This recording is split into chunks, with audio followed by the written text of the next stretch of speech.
For many of us, hair can play a vital part in how we feel. A good hair day can put us in a fabulous mood, and a bad hair day can have us feeling frustrated and not ourselves. But what happens if you no longer have the chance of having a good or a bad hair day? Because all of a sudden your hair starts falling out and you discover that you have something called alopecia. Well, that happened to Irish businesswoman, model, and actress Jean Rowan when she was just a teenager. At the time, not only was Jean having to come to terms with losing all of her hair, but she also had to fight more than ever to ensure that her dreams weren't being lost either. I'm thrilled to say she joins us back on the show now. Jean, so good to have you on the show. Thank you so much. We were just chatting about how mad it is that it's been 2 years since we've seen each other. Feels like an eternity and a flash in the pan at the same time. So I don't know how that's possible, but it's true. And so much has happened in those 2 years. Literally even just thinking, I'm literally even thinking now, I remember we met, so I went on the Late Show, I think on the Friday, and then I came to see you on the Saturday. And I remember being hair free on the Late Show, but then me being still too nervous to come in hair free to see you. So I think I wore my wig in to come to see you, which we can chat about how the evolution of even that has come even in 2 years. It's quite mad. Yeah, can we talk about that? Because this is something, alopecia is something you've been living with for a while. Actually, for anyone who doesn't know, what is alopecia? Yeah, so alopecia is an autoimmune condition. Some people say disease, and I get this like twinge in my heart where I'm like, it's not a disease, it's a condition. But it's an autoimmune condition, essentially, that my body is a little bit confused, and my body believes that my hair follicles are bad for me, so it kills them. So there's different types. There's more severe cases. My kind of alopecia is alopecia totalis. So that you can kind of guess what that means. It means total, basically, I think, in Latin. So that basically means hair loss everywhere, essentially. So my boyfriend always slags me. I have a few scraggly bits in my armpits and a few, like the odd toe hair, but that's pretty much, that's all you're getting. Yeah. And then there's but see, that is a bit of a positive, because as we said 2 years ago as well, I have alopecia. You can't tell because I have a full set of hair at the moment, but I have alopecia, and one of the benefits is that I have I have random body hair, but I don't have to. I don't know what it's like to wax. Yeah, we save a lot of cash. We do, but I do know what it's like to shave my toes and to wax my upper lip. It's like, okay, if you're going to give me this condition, give me all the benefits. I know, it's like, make up your mind, the universe, okay? Because my friends get laser, and that's not cheap in any way, shape, or form. No. So yeah, and then there's another alopecia, that's andronic alopecia, which is thinning, which happens a lot of women. Yeah. And men, of course. And there's alopecia areata, which is what you have. Is that correct? Where it falls out in small patches. And then there's universalis, which is when you lose an area in just one specific area. So mine started off as alopecia areata, and then very quickly it just decided to then take hold a little bit deeper into my immune system, and then everything went. And I guess, like we spoke about, I think last time, in terms of alopecia, people know more about it now, but when I was diagnosed with alopecia, it was 13 years ago. So at the time, people really didn't know that much about it. In terms of my family, we had one family friend who had it. And again, he was a little bit of an older man in my eyes. He probably a young man, but in my eyes, he was old, because I was only 15. And he had alopecia and had that his whole life. So to me, I just equated alopecia only with men, older men, and a man who perhaps went through something traumatic. So you can imagine, as a 15-year-old girl having the crack in school, a little bit stressed sometimes, a little bit of anxiety sometimes, but nothing in my life was tragic. Nothing big had happened in my life, shall we say, at that time, that I thought anyway, which would have caused me to lose my hair. So there's a lot of confusion.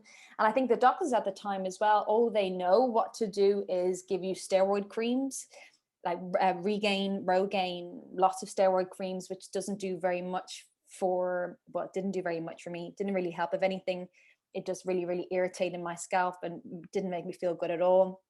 You get to go to a dermatologist. They'll give you a few more creams. And the amount of places I went to, literally, I was speaking to someone the other day, and I just did the most random things to try and get my hair to grow back. It was me and my mum's mission, essentially, to be like, let's fix Amber's hair, And what was your most random? Because it's funny that you say it was you and your mum's mission, because I was 5 when it first started happening. So it Mm. became my mum's mission to find out how to get my hair back. And unfortunately, the thing is with alopecia, it really upsets me when I see people selling this is the cure. There I is know. no cure. Your hair, your body will just go like all of a sudden I have a full set of hair.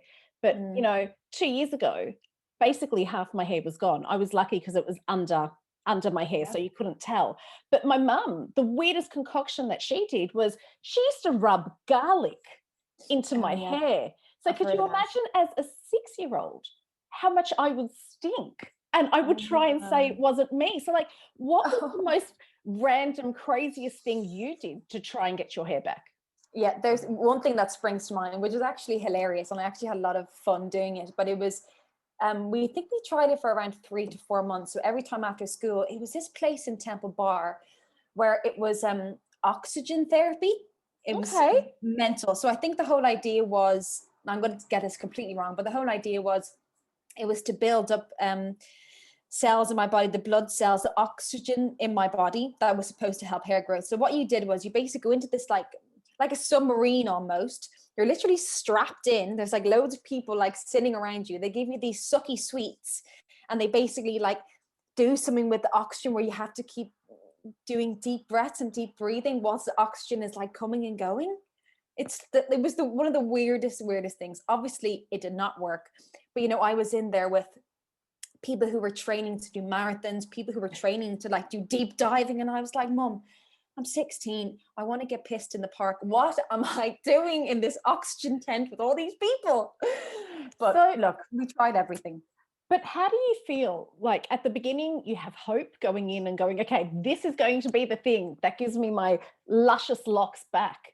But Yeah. how do you feel at the end of it when you said you did that for 4 months, when you have to come Mm. to the decision of going, this isn't going to work? You know what the funny thing was?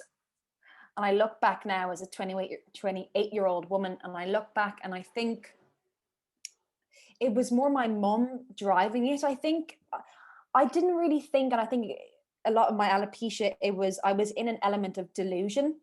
So I didn't really, it was kind of, my mom always says, Amber, I don't think it's dawned on you that you have alopecia yet. Like it's almost like the penny hasn't really dropped, because I was just kept getting on and getting on and getting on and getting on, which later in life we can speak about, perhaps had some issues with anxiety down the line and pushing things down and not dealing with them.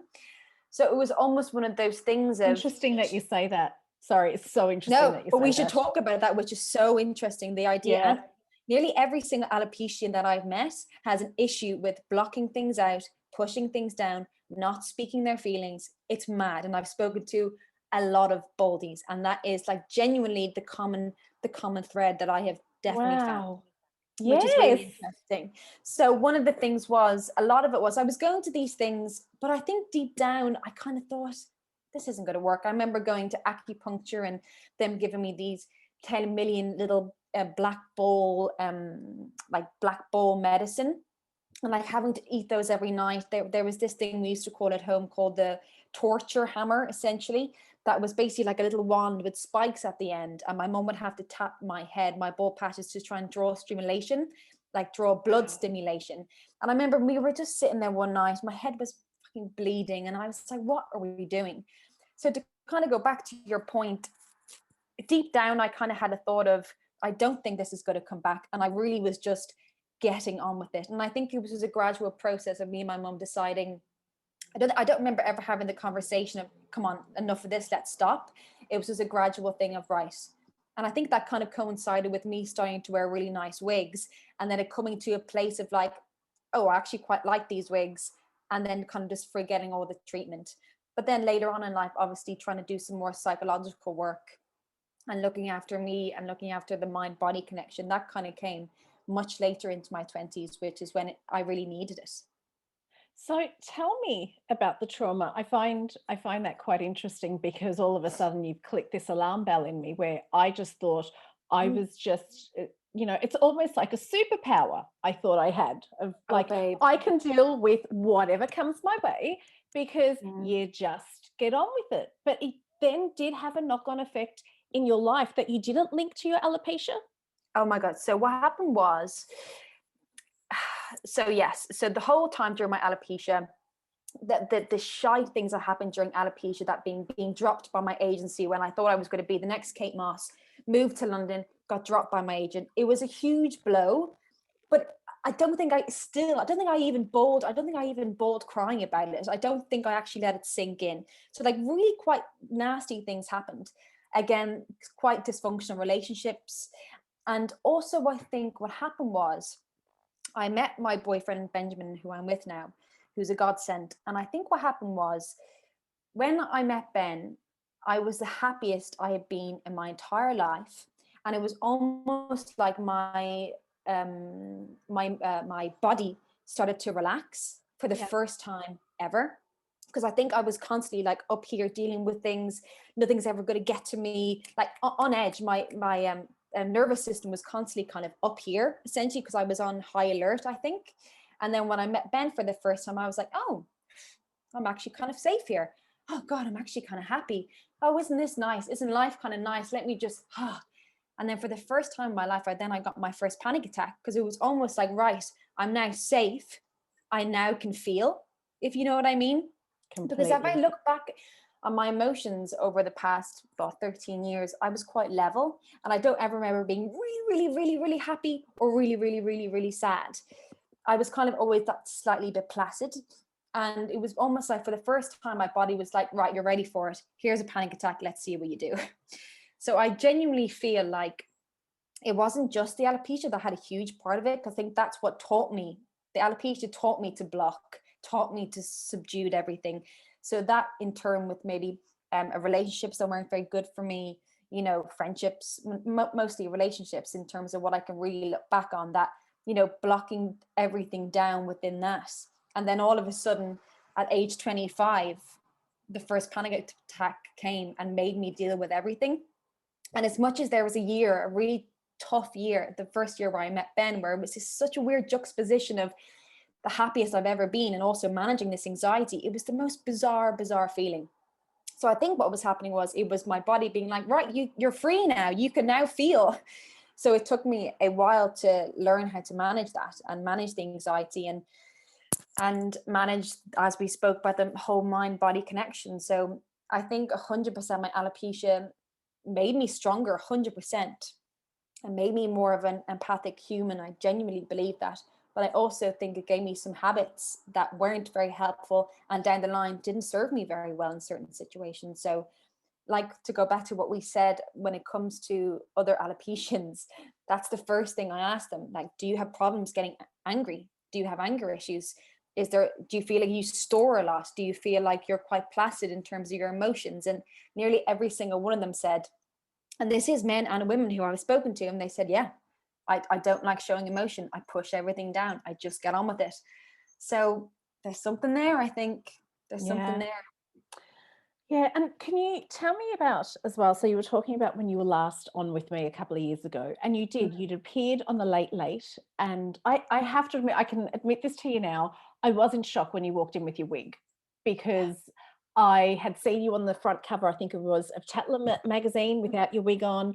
I'd seen you on the Late Late without your wig on, and then you turned up into studio with your wig on, and you said you did that because you were a bit nervous. Why? Yeah.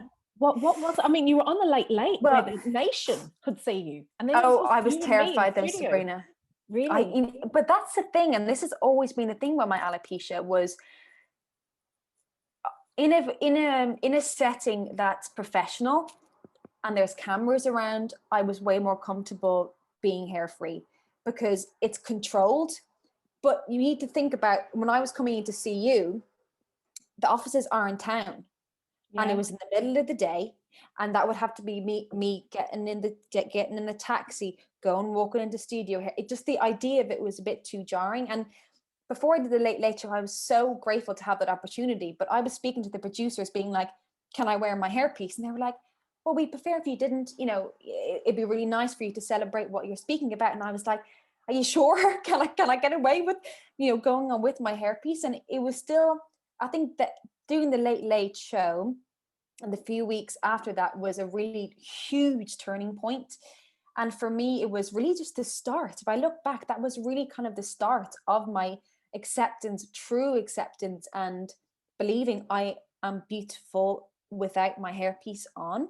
That was really the start of it. So to answer your question, kind of coming into spin, I I it was almost too it was so laid back that I felt like it's not that it wasn't professional what I was doing with you, but it was more casual. So Yeah. I was still a bit like anxious about it.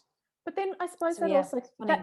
that comes down to something that I shouldn't have been doing either. Like everyone has these perceptions and misconceptions. And, you know, if you want to come in with your hairpiece, that is completely fine. Like just Yeah. because you were on the front cover of Tatler without a hairpiece, it Mm, doesn't mean that you are not accepting who you are. You are expressing exactly. yourself as, Totally. yeah, And this is one of the main things that I speak of. I think I can speak of that now because I really feel it and I really know it, that I choose every day. So today I'm wearing a headscarf because I was out and about in town and it's sunny, don't want to get a burn. So there's like different elements. I can choose to wear a headscarf one day, I can choose to be hair free, or I can choose to wear my wig. And that's a woman's choice. It's a woman's right to express oneself.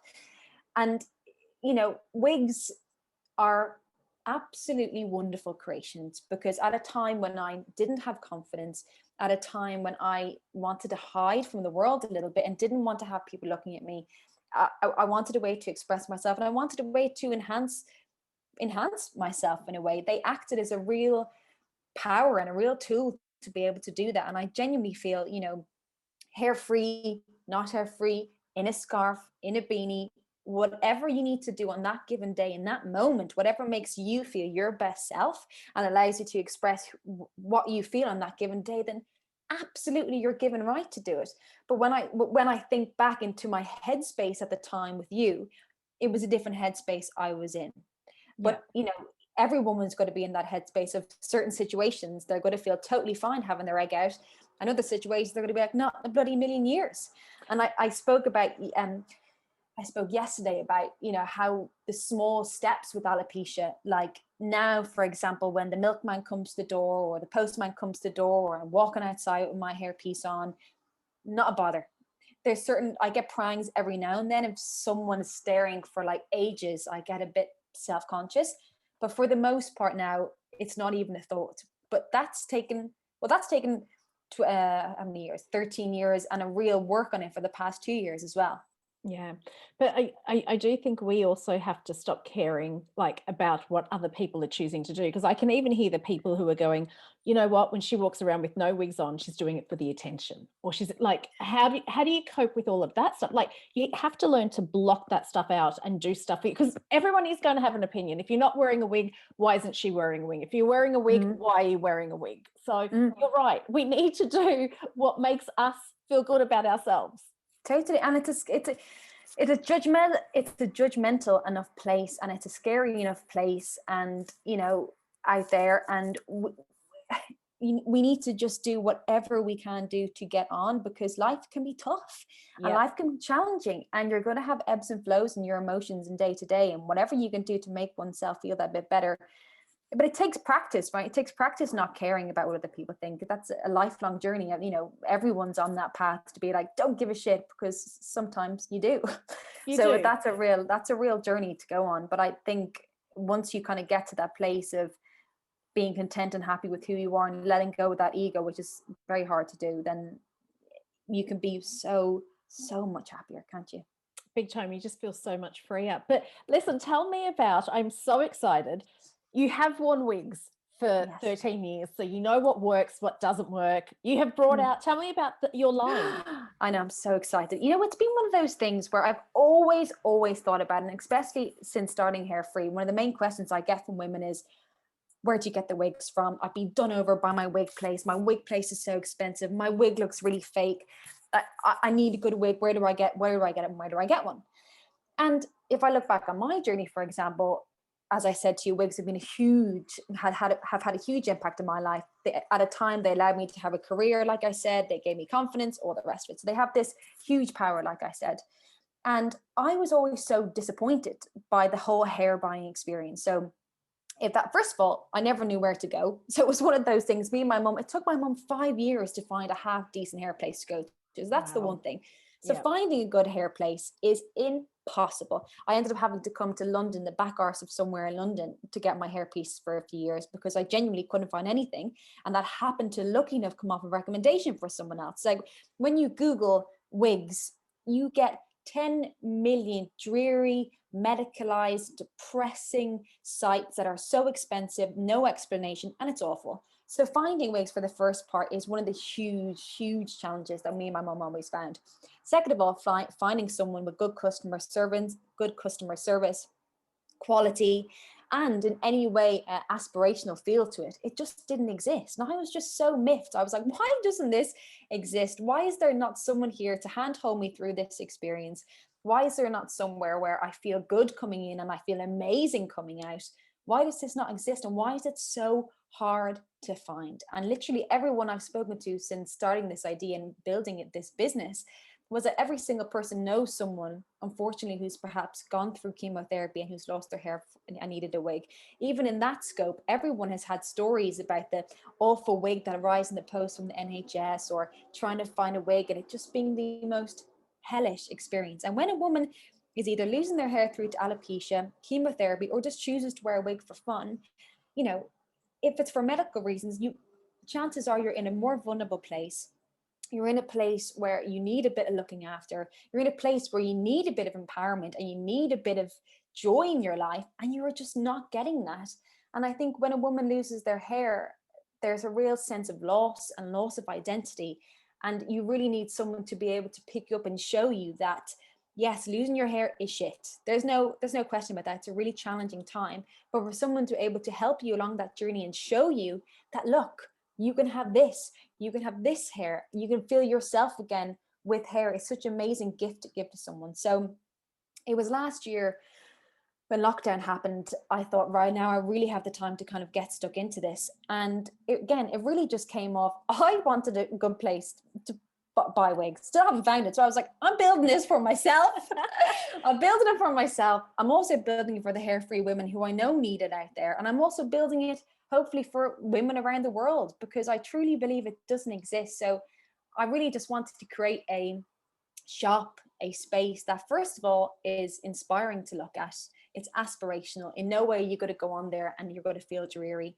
I wanted somewhere where you know the quality is going to be amazing, because I trust that I am the pickiest person with wearing a wig. If it doesn't look 100% natural, it's not going anywhere near my head. So I've tried and tested these hair pieces that we've got in, and they're beautiful, and I stand by them. I'm really proud of them. So that's one thing. Also, another thing is that you're buying from someone that you trust. Like I know they're going to be good, and also I know what you're going through to a certain extent, that I'm going to be able to guide you through that process. Another element that I've always found really challenging is good hair is expensive. The hair industry in itself is very expensive. And I always was so baffled with how much it costs. But after being on the other side of it, I now realize that especially when you're buying conscious hair, that is just expensive. Each wig takes 10 days, our ones take 10 days handmade by absolute craftsmen to make them look as beautiful as possible. So the whole process is an expensive one, but you're really buying into that quality. And also we offer a repair service as well, so you can refresh the hair piece if it starts to fall out. Wow. Also. Yeah, which is important. So I'm just trying to think of all these things of like, what would I have liked? What didn't I have? Yeah. And what can I give? And one of the main things we're partnering up with, I don't know if you guys have it in Ireland, I think you do, it's worldwide, Klarna. So you can pay off the wig in installments. So, because not everyone has a lump sum of money to just buy a wig there and then. So I really just wanted to think about the key things that I didn't have and just create something fun and inspirational, because losing your hair, it's not good. But if you can have something that's a bit fun and inspiring and empowering at the back end of that, then hopefully it will help. So it's been a mad journey, Sabrina. I never thought I'd be a businesswoman, but here I am doing Excel spreadsheets, hiring people and all the rest of it. It's mad, but here we are. It's brilliant. If anyone listening or watching wants to know more, where can they go to find out about these wigs? Yes, so we have the landing page is up now that gives you all the information about it, and we launch in 2 weeks time, which I'm very excited about.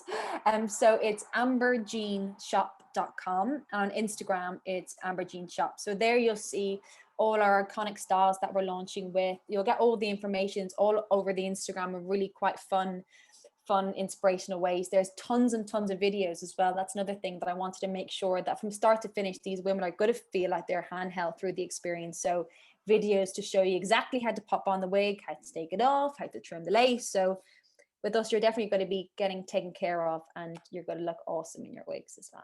Which is I am so thrilled for you. I'm so thrilled that you have used what's happened to you to empower you and to also empower others around you and people you don't even know. Amber Jean, it is always a pleasure to have you in. I can't wait to catch up with you again in 2 years' time and see what you're up to then. And if you want a wig, I think you look gorgeous in like a long ginger wig. I'd love to see you, and I'll have to send you one to see. Thank you so much. It's such a pleasure to speak to you and to have really nice, deep chats. You never really get the chance to do it. So I'm really, really grateful, and thank you for your time. Thank you.